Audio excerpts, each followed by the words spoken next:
Saint Padre Pio, who was born with the name Francesco Forgione, was a child of Grazio Mario and Maria Giuseppa Forgione. He was born in the small town of Pietrelcina, Italy, on May 25, in 1887. He had an older brother, Michele, and three younger sisters, Felicita, Pellegrina, and Grazia, who became a bridge teen nun. His parents had two other children who died in infancy. Although the Forgiones were poor in material goods, they were certainly rich in their faith life and in the love of God.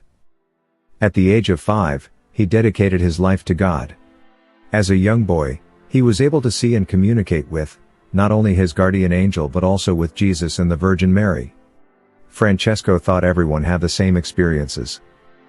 When Francesco was 15 years old, he was admitted to the novitiate of the Capuchin Order of the Friars Minor in Morcone, Italy. On August 10, in 1910, at the age of 23, Padre Pio was ordained to the priesthood. Due to the long pauses of contemplative silence into which he entered at various parts of the Holy Sacrifice, his Mass could sometimes last several hours. His parishioners were deeply impressed by his holiness and they began to come to him, seeking his counsel. As the years passed, pilgrims began to come to him by the thousands, from every corner of the world, drawn by his spiritual graces. To his spiritual children he would say, "It seems to me as if Jesus has no other concern but the sanctification of your soul." He prayed almost continuously. He loved to pray the rosary and recommended it to others. He used to say, "We must empty purgatory with our prayers." Padre Pio suffered from poor health his entire life. After his ordination to the priesthood, he remained in his hometown of Pietrelcina. He offered all of his bodily sufferings to God as a sacrifice, for the conversion of souls. Shortly after his ordination, he wrote a letter to his spiritual director, Father Benedetto Nardella, in which he asked permission to offer his life as a victim for sinners. The marks of the stigmata, the wounds of Christ, appeared on Padre Pio's body, on Friday, September 20th, in 1918, while he was praying before a crucifix and making his thanksgiving after Mass.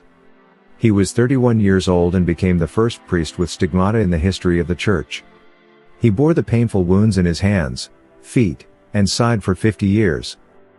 Padre Pio's extraordinary spiritual gifts and charisms included the gift of healing, bilocation, prophecy, miracles, discernment of spirits, the ability to abstain beyond man's natural powers from both sleep and nourishment, the ability to read hearts, the gift of tongues, the ability to speak and understand languages that he had never studied, the gift of conversions, the grace to see angelic beings in form, and the fragrance which emanated from his wounds and which frequently announced his invisible presence.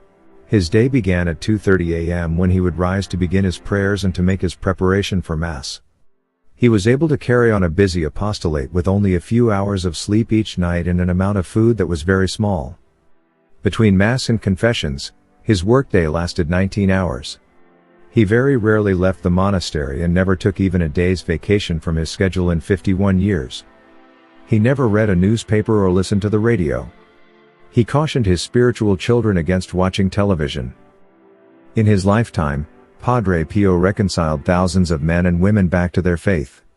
He gave a new spirit to hospitals by founding one which he called the Home for the Relief of Suffering. He saw the image of Christ in the poor, the suffering, and the sick. He once said, "Bring God to all those who are sick. This will help them more than any other remedy." He died on September 23, in 1968 at the age of 81. He died as he had lived, with his rosary in his hands. His last words were Jesus, Mary, which he repeated over and over until he breathed his last. He had often declared, "After my death I will do more. My real mission will begin after my death." In one of the largest liturgies in the Vatican's history, Pope John Paul II canonized Padre Pio on June 16, 2002. Drawing approximately 8 million pilgrims each year, San Giovanni Rotondo, where St. Pio lived and is now buried, is second highest in its number of annual visitors. Padre Pio's body has been incorrupt for over 50 years. His feast day is celebrated on September 23. St. Pio is the patron saint of adolescents, civil defense volunteers, stress relief in Italy. Please subscribe to Catholic News World's YouTube channel. Thanks and God bless.